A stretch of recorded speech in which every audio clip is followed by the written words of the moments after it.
Assalamualaikum warahmatullahi wabarakatuh. Jumpa kembali dengan podcast Habib, podcast yang membahas berbagai persoalan sosial keagamaan yang ada di masyarakat. Saat ini saya telah ditemani oleh Wakil Ketua Umum Ahlul Bait Indonesia, Ustadz Ahmad Hidayat. Assalamualaikum Ustadz. Waalaikumsalam warahmatullahi wabarakatuh. Sehat Ustadz ya? Alhamdulillah harus sehat. Iya Ustadz. Cuaca agak mendung dan sering hujan, tapi kita harus sehat Ustadz. Harus sehat. Ya, di Indonesia dan juga di dunia sekarang ini lagi ramai terkait pembahasan dengan Board of Peace atau Dewan Perdamaian istilahnya. Nah, Indonesia terlibat di situ, masuk di situ, dan ini menimbulkan pro kontra. Sebagian orang menganggapnya ini adalah upaya untuk pembebasan Palestina dari dalam. Sebagian orang lagi menyebutnya ini melanggar konstitusi kita karena banyak persoalan di dalam organisasi atau di dalam instansi yang baru dibentuk ini, Ustaz. Nah, bagaimana Ustaz memandang pro kontra ini, Ustaz? A'udzubillahi minasyaitonirrajim. Bismillahirrahmanirrahim. Alhamdulillah. Allahumma shalli ala Muhammadin wa ali Muhammad. Palestina memang selalu menyisakan sejumlah kegetiran. Sepanjang 70 tahun lebih, rakyat dan bangsa Palestina sudah mengalami derita. Upaya para pihak untuk mendorong perdamaian dan penyelesaian masalahnya tidak kunjung selesai. Bahkan kalau melihat eskalasi dari seluruh proses itu, menempatkan rakyat dan bangsa Palestina semakin berada pada pojok-pojok yang sangat menyulitkan. Pojok yang sangat penuh dengan derita. Kita lihat saja bahwa wilayah yang menjadi hak mereka tinggal 20%. Lalu bersama dengan itu dihibur dengan resolusi PBB yang disetujui oleh sekian banyak negara untuk merdeka. Dan bersama dengan merdeka dalam perang hampir 3 tahun kemarin, lalu kemudian ada gencatan senjata. Dan gencatan senjata itu yang paling pertama menginjak-injaknya adalah mendorong untuk membuat gencatan senjata, yaitu Zionis Israel sendiri. Lalu tiba-tiba Donald Trump menginisiasi, sebetulnya adalah hasil resolusi Dewan Keamanan PBB tahun 2025 kemarin untuk mendorong perdamaian yang bersifat permanen setelah mengakui Palestina sebagai negara merdeka. Tetapi celakanya bahwa justru ada gerakan ekstra parlementer, sebutlah begitu, ekstra di luar dari PBB itu sendiri, yang diinisiasi oleh Presiden Amerika Serikat Donald Trump dengan membuat BOP itu. Dan tentu saja kita semua terperangah bahwa tiba-tiba yang menjadi leading sektor dan mengangkat dirinya sebagai ketua ya dari lembaga itu, badan itu yang kemudian akan diakui sebagai badan yang mendorong perdamaian, khususnya di Palestina, walaupun di dalam sekian poin itu tidak menyebut sama sekali Palestina, kecuali urusan-urusan rekonstruksi dan pembangunan Palestina, yang di dalamnya ada kepentingan-kepentingan bisnis Donald Trump dan keluarga serta seluruh kroninya. Nah, karena itu kita semua menjadi betul-betul dikagetkan bersamaan dengan Presiden Republik Indonesia Bapak Prabowo Subianto ikut menandatangani perjanjian dan berdirinya badan itu. Tentu saja pada akhirnya di dalam negeri ada pro kontra bahwa apakah ini melanggar Undang-Undang Dasar 45, apakah ini kemudian bertentangan dengan kepentingan perdamaian itu sendiri, dan seterusnya dan seterusnya. Terlepas dari semua itu, atau bahkan melalui itu kita ingin melihat bahwa ada satu problem yang dihadapi oleh bangsa kita, terutama oleh presiden kita, ketika ingin mengambil keputusan untuk terlibat di dalam lembaga bentukan Donald Trump ini, bahwa apakah lembaga ini benar-benar akan menginisiasi perdamaian dengan prinsip-prinsip keadilan. Sekian ratus resolusi yang sudah dilahirkan Tapi karena tidak berdiri di atas prinsip-prinsip keadilan, maka semua resolusi itu dan upaya damai itu pada akhirnya mengalami kegagalan. Ada hal yang dilupakan oleh Bapak Presiden kita, bahwa untuk menciptakan perdamaian di Palestina, jangan pernah meninggalkan kata yang mengandung makna yang sangat dalam, yaitu keadilan. Inilah akar masalah. Dan inilah yang tidak akan pernah menyelesaikan masalah kalau seluruh upaya yang didorong untuk perdamaian itu tidak berdiri di atas prinsip keadilan. Iya, Ustaz. Tapi kalau kita melihat anggotanya, Ustaz, dan itu disetujui oleh di PBB, disetujui resolusi itu. Artinya kan ini sebenarnya sudah sah, Ustaz. Artinya kan mereka sudah mempertimbangkan soal-soal itu harusnya. Soal keadilan, soal macam-macam, soal semuanya itu kan harusnya sudah dipertimbangkan. Kemudian ada juga yang beralasan anggotanya adalah rata-rata adalah paling besar adalah anggota negara-negara Islam yang dalam tanda kutip menurut mereka otomatis membela Palestina. Bagaimana dengan alasan itu kemudian? Ya, sebetulnya fakta sejarah juga harusnya kita lihat. Presiden Indonesia harus melihat fakta sejarah itu, bahwa yang akan melakukan perdamaian ini siapa sih? Rakyat dan bangsa Palestina dengan Zionis Israel. Pertanyaannya, di dalam lembaga itu ada nggak perwakilan dari Palestina? Kan tidak ada. Lalu siapa yang mau berdamai dengan siapa? Anda bisa bayangkan bahwa rakyat yang setiap hari dibunuhi anak-anak mereka, anggota keluarga mereka, tanah mereka, rumah-rumah mereka, properti mereka, setiap hari direbut oleh orang-orang yang datang secara ilegal ke Palestina itu, lalu kemudian atas nama diwakili, sebutlah negara-negara Islam yang ada di seputaran, yang ada di kawasan, plus Amerika dan sejumlah orang yang sebetulnya sebagian dari mereka oleh pengadilan HAM internasional dianggap sebagai penjahat perang, itu masuk di dalam tim itu, masuk dalam member of. Mungkinkah, ya, mungkinkah itu akan menegakkan keadilan?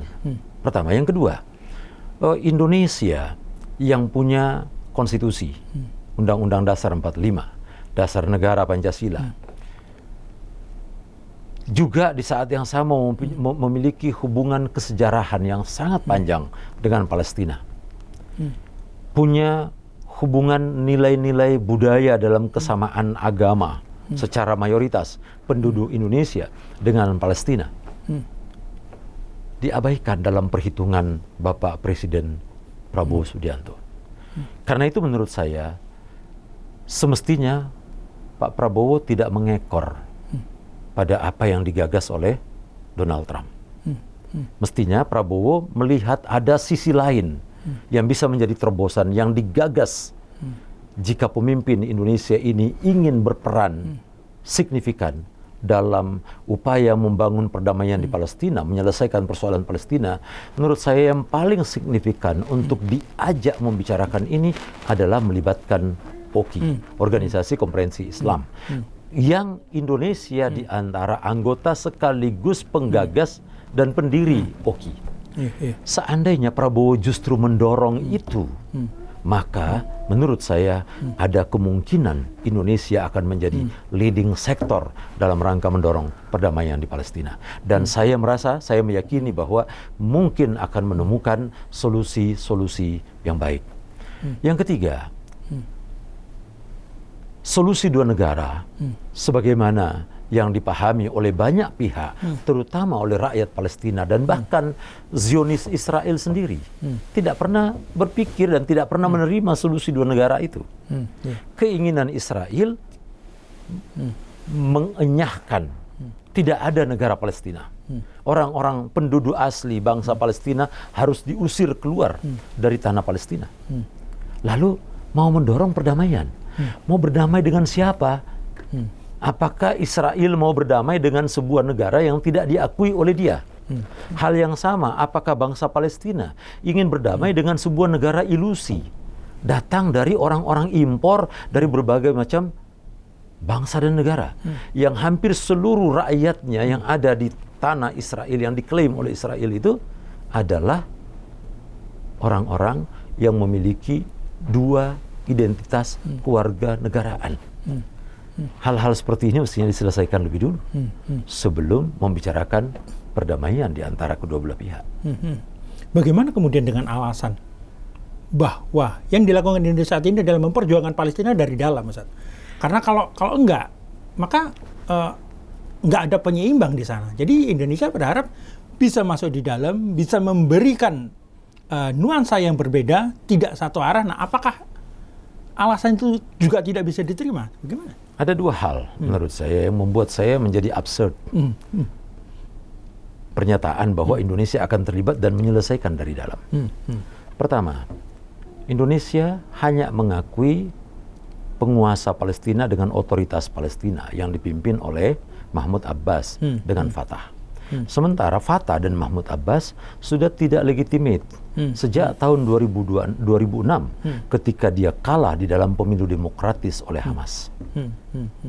Jika Indonesia ingin menyelesaikan problem ini dari dalam bangsa Palestina, semestinya dia mendekati, mengajak pihak-pihak yang legitimate oleh rakyat dan bangsa Palestina, yaitu Hamas dan faksi-faksi yang selama ini secara nyata berjuang untuk membela rakyat Palestina.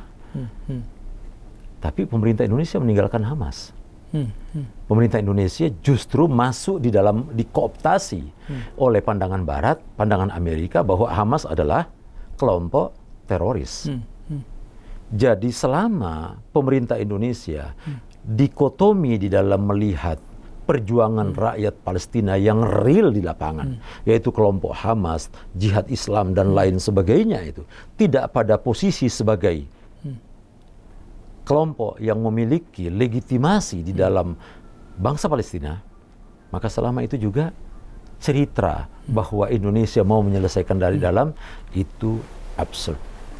Maksud saya dari dalam itu dari dalam Board of Peace sendiri itu, Ustaz, agar ada suara-suara untuk pembelaan Palestina di dalamnya, agar suara-suara Palestina terwakili di situ. Nah, bagaimana? Apakah mungkin Indonesia dapat mempunyai peran di dalam Board of Peace lebih dari yang diharapkan? Atau sebarengan dengan itu, Mas Bidi, sebetulnya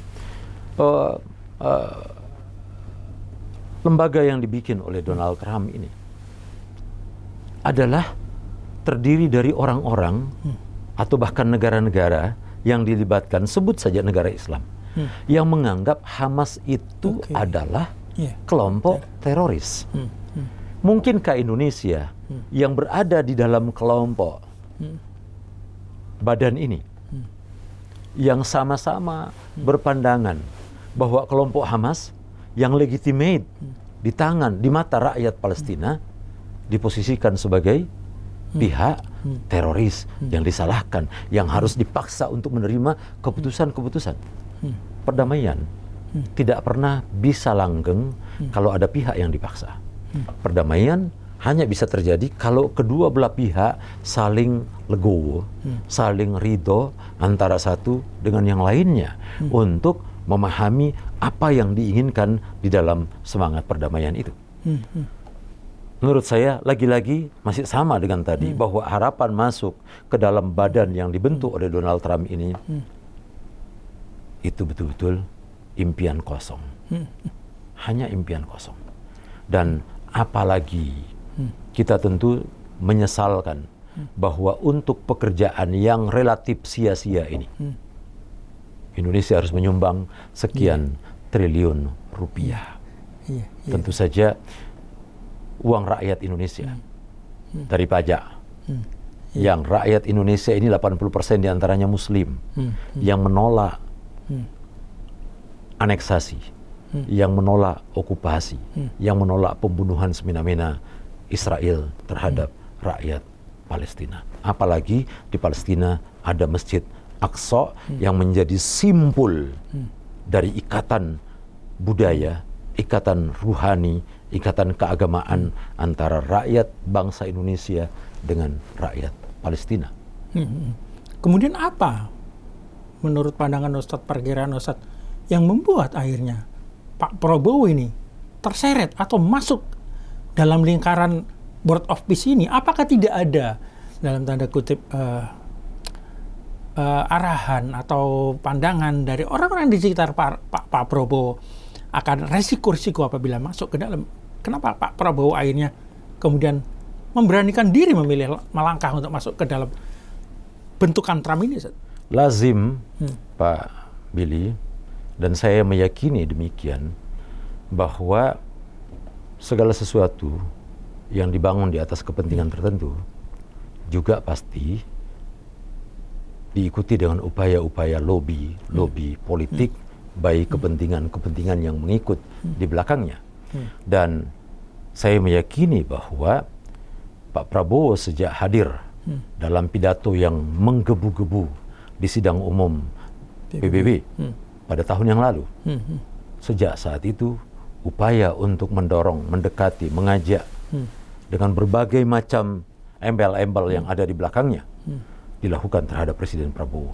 Sampai pada puncaknya pada pertemuan ekonomi di Davos kemarin.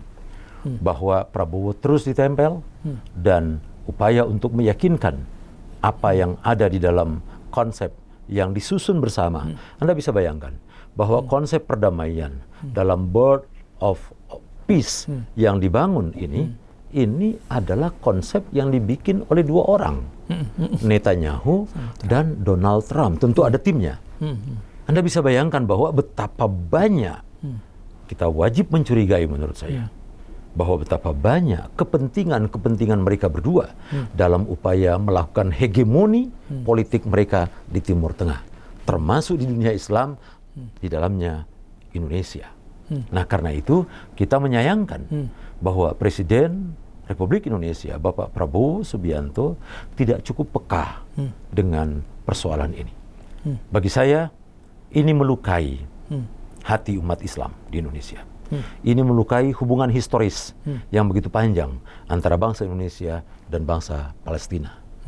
Ini melukai cita-cita yang diperjuangkan oleh darah anak-anak, darah perempuan, darah para syuhada yang membela tanah mereka jengkal demi jengkal yang diokupasi oleh Zionis Israel. Karena itu, tentu saja Pak Prabowo akan bertanggung jawab jika pada akhirnya apa yang didorong oleh Donald Trump, yang di belakangnya Netanyahu bekerja sangat masif untuk itu dengan lobby Zionisnya, itu justru akan membahayakan posisi bangsa Palestina menjadi betul-betul sesuai dengan agenda Zionis Israel untuk menghapus dan mengusir rakyat Palestina. Maka Indonesia menanggung beban dosa sejarah, baik dosa sejarah dalam hubungan politik global maupun dosa sejarah dalam hubungannya dengan Allah Subhanahu wa Ta'ala. Yes, selain dosa, dampak apa atau risiko apa yang akan dihadapi Indonesia di dunia internasional dan juga di dalam negeri dengan keterlibatan Indonesia di dalam Board of Peace buatan dari Donald Trump ini?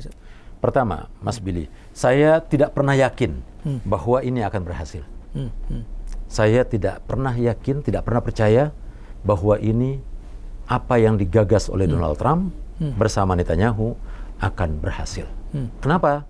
Karena saya meyakini bahwa mereka berdua punya agenda sebagaimana apa yang diklaim secara historis dengan penguatan atas nama agama yang diyakini oleh Netanyahu di dalam Talmud mereka, bahwa tanah Palestina adalah tanah yang dijanjikan untuk mereka, dan itu adalah buatan-buatan yang diskenario sejak awal. Dan saya yakin betul, saya percaya betul bahwa Donald Trump dan Netanyahu sedang bekerja di dalam agenda besar itu. Karena itu akan gagal dan tidak akan pernah ada perdamaian untuk itu.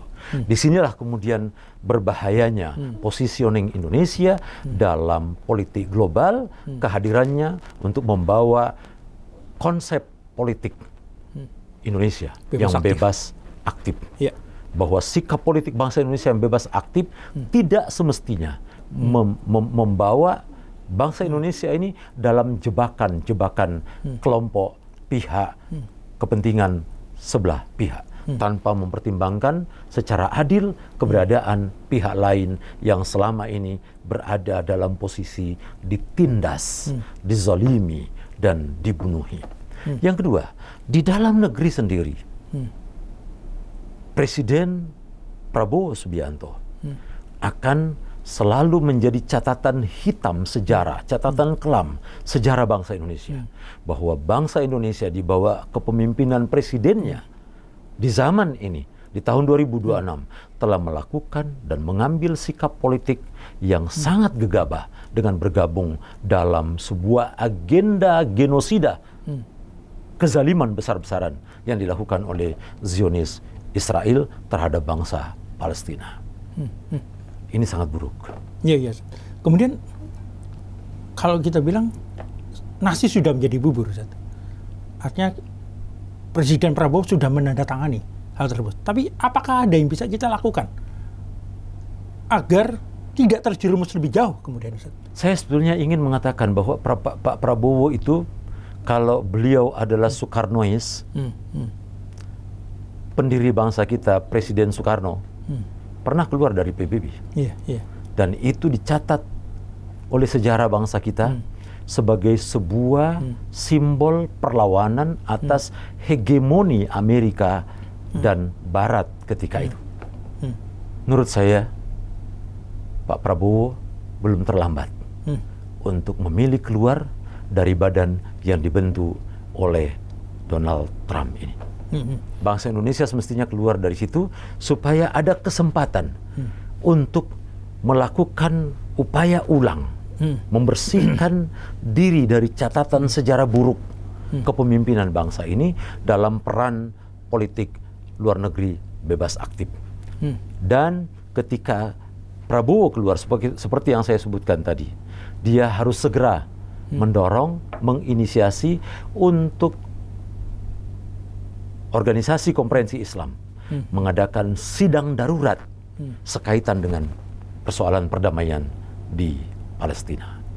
Kalau ini dilakukan, maka bangsa Indonesia akan menjadi semacam oase baru bagi harapan perdamaian di Indonesia.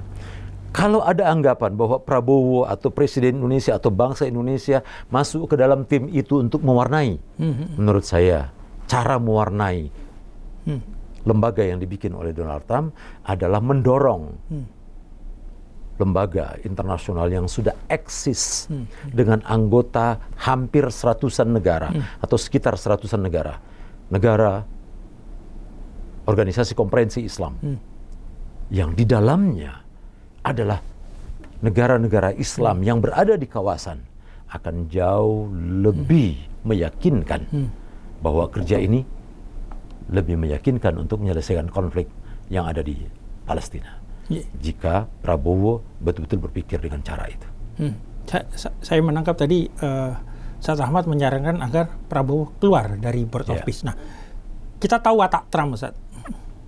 Orangnya itu adalah tukang mengancam. Nah, bagaimana nanti kalau Indonesia kemudian diancam dengan tarif seperti kejadian Denmark diancam tarif 100%, Eropa diancam tarif 25%, India diancam tarif 50%. Nah, bagaimana kalau kemudian Indonesia gara-gara keluar dari Board of Peace, kemudian Trump malu di situ, kemudian diancam dengan tarif? Di dunia ini, Mas Billy, ada berapa banyak negara?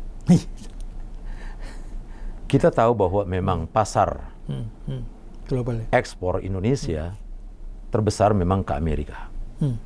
Tetapi masih ada banyak negara yang bisa menerima pengalihan dari perdagangan internasional yang dilakukan oleh bangsa Indonesia, bukan hanya Amerika Serikat. Itu yang pertama. Yang kedua, bangsa Indonesia ini adalah bangsa pejuang. Bangsa Indonesia ini berdiri dengan air mata, darah, nyawa para syuhada. Prabowo adalah tentara. Saya tidak percaya bahwa tentara mudah digertak. Prabowo adalah tentara. Donald Trump bukan tentara. Sejatinya, kalau Pak Prabowo adalah jenderal dan tentara, dia tidak akan bergeming dengan gertakan seorang pedagang yang di dalamnya sering melakukan keculasan. Indonesia punya banyak alternatif. Pasar domestik Indonesia sebetulnya sangat banyak dengan 300 juta penduduk. Hasil bumi ini kalau dikelola, dikonsumsi sendiri secara mandiri. Kalau seandainya bahwa kemudian Indonesia diembargo oleh Amerika dan sejumlah negara yang bekerja sama dengan Amerika juga turut mengembargo, maka Indonesia sangat bisa hidup di atas kakinya sendiri. Saya kira memang ketika Indonesia ingin tampil sebagai satu negara yang punya peran signifikan terhadap upaya mengatasi kondisi politik global, Indonesia punya kesempatan untuk tampil sebagai satu kekuatan baru di dunia ini dalam rangka mendorong perdamaian dengan politik bebas aktif. Bagi saya, konsep politik bebas aktif Indonesia adalah konsep yang sangat indah, sangat elegan untuk hadir di berbagai kelompok kepentingan dalam geopolitik global dan memainkan peranan yang signifikan. Termasuk di dalamnya bisa mengambil sikap yang berbeda dengan sikap negara lain yang dianggap tidak menguntungkan bagi Indonesia dan bagi perdamaian dunia. Kemudian bagi masyarakat, Ustaz, bagi masyarakat Indonesia yang selama ini dikenal dengan pro-Palestinanya, Ustaz, bagaimana harus bersikap dengan keputusan dari pemerintah ini? Sebetulnya rakyat Indonesia ini sangat mungkin untuk mendesak Prabowo menarik diri dari lembaga ini dengan melakukan berbagai macam upaya, termasuk di dalamnya mungkin mencoba meminta MK atau DPR dalam rangka mendesak Presiden Prabowo menarik diri dari lembaga itu. Atau kalau memang tidak ada lagi jalur-jalur yang dimungkinkan secara kelembagaan, rakyat Indonesia bisa berdiri setiap hari di depan Istana Negara untuk mendesak Prabowo bahwa Anda tidak mewakili aspirasi rakyat Anda yang menghendaki bangsa Palestina berdiri tanpa ada upaya tindakan yang tidak adil terhadap mereka secara sepihak yang dilakukan atas kepentingan Netanyahu. Siap. Ya, Ustaz, harapannya kita semua sebenarnya kita masih tetap sejalan dengan rakyat Palestina saja, tidak dalam artian tidak mengkhianati dalam tanda kutip kemudian ikut bergabung dengan gerbong yang lain gitu. Ya, Ustaz, terima kasih banyak, Ustaz, atas waktunya, Ustaz, dan atas pencerahannya. Semoga ke depan ada orang-orang yang berani memberi bisikan kepada Prabowo untuk kemudian keluar dari persoalan atau dari jalan yang menyimpang atau sudah tidak sejalan dengan gerakan pro-Palestina. Demikian pemirsa bincang-bincang saya terkait dengan keterlibatan Indonesia di Board of Peace. Nantikan podcast kami berikutnya. Assalamualaikum warahmatullahi wabarakatuh. Assalamualaikum warahmatullahi wabarakatuh.